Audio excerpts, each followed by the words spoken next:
ஆயா உனக்கு சின்ன வயசுல பேய் கதை சொல்லி தூங்க வைப்பாங்களே அதே மாதிரி தான் எங்க ஆயாவும் ஊர் வளர்க்குற எல்லா ஆயாவும் பேய் கதை சொல்லி தூங்க வைப்பாங்க.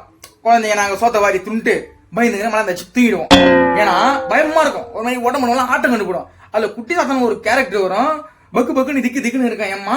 அந்த குட்டி சாத்தனை நான் நம்பல இது வரைக்கும். பெரிய என்கிட்ட குட்டி சாத்தலாம் சும்மா எல்லாம் புரளி ஒரு மாதிரி மரளி அப்படின்னு நினைச்சு விட்டேன். ஆனா அந்த குட்டி சாத்தனை இப்ப 2 நாளா நானும் கண் கூட பாத்துருக்கேன். குட்டி சாத்தனை இருக்கிறது 100% ப்ரூஃப், அது உண்மை. இதோ பாருங்க, கண் கூட நீங்களே பாருங்க.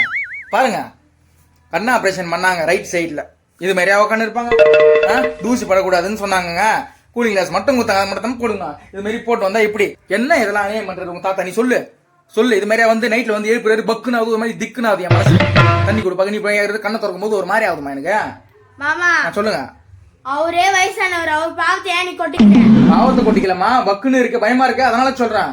நீயே சொல் நாயமா, சொல்லு. நாயமா இல்லமா கிடையாது தாத்தா. தாத்தான்னு கூட பார்க்க மாட்டேன்.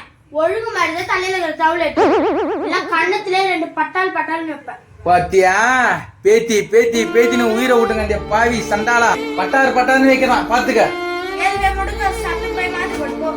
போட்ட போட்டப்பா நீங்க என்ன சொல்றீங்க? மரியாதை கேட்டுட்டு போடா. மரியாதை கேட்டுடும் போடா. நல்லது காலம் கிடையாது பாத்தீங்களா? பட்டார் பட்டார்னு வைக்குமா அது. இப்ப அது நல்ல பொண்ணு, நான் பையன் பெத்த புள்ள, நான் வந்து இது என்ன நினைச்சுக்கிறீங்க?